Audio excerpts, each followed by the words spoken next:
Hi, my name is Mikhail Rachinsky, and this is the review of jewelry design add-on update JewelCraft 2.1.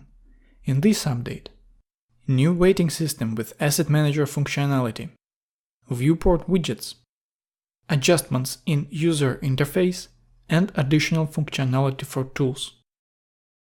In previous version, weighting system was a single, not editable drop-down list of all materials. Plus absolutely inappropriate preset system, which I never used even once because of its misleading behavior. When using preset, the value of custom density was set, but on changing that value, the menu still displayed chosen preset, which confused me every time. And product report had a separate weighting system implementation, which is also not allowed to use presets, and you could set only one custom material. In new version, weighting system works like asset manager and has similar interface, which is divided on weighting sets and materials list. If we use calculate tool right now, only object volume will be displayed because materials list is empty. To fill it with materials, we could use weighting sets. By default we have three sets: commonly used precious alloys according to Russian regulations, and set of alloys composed from base metals. Choose the set, load it, and you will see familiar and, in my opinion, excessive list of materials. Excessive because in my work I do not use the majority of materials from that list. For example, 20 and 10 karat gold, nickel-based white gold, platinum and palladium alloys.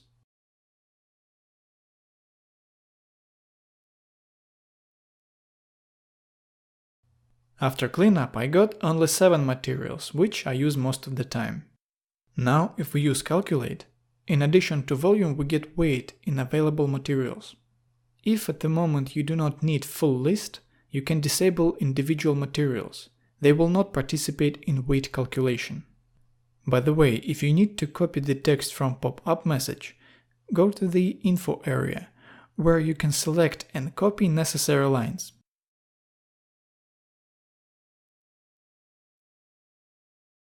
There are options for the list that allow to display material density and composition. You can also create your own materials. For example, default sets do not include wax, so let's add new material. You can find density on manufacturer website, or it could be specified on the package. Let's say 0.95 grams per cubic centimeter. In composition for wax, it would be better to specify manufacturer and product index, so later it would be easy to find technical specifications. Add another material, for example PLA. Density, let's say 1.3. Again, for density look on manufacturer website or packaging. In composition specify manufacturer and product index as well. Now, when we put together our own list of materials, use Save User Settings in User Preferences, so that it does not disappear when you close Blender. Beside that, we can save the list into weighting set. For that, use Create Set and give it a name. After that, new set will be displayed in drop-down list. It works similar to Asset Manager. Open library folder and we see that weighting set is just a text file in JSON format, which can be opened in any text editor. You can place library folder in Dropbox and sync weighting sets on all computers, which is useful if you work in Studio.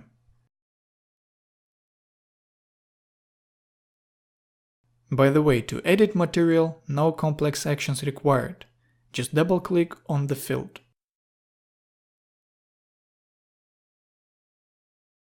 And do not forget to use Save User Settings, otherwise changes will not save. To update chosen weighting set, use Replace. Default sets cannot be renamed, replaced or deleted, but you can disable them in the add-on preferences.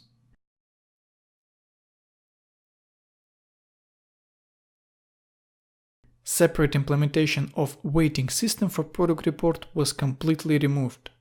Now product report uses materials list similar to calculate tool. Well, this is all for the new weighting system. In the next video we'll have a look at the viewport widgets, changes in user interface and tools.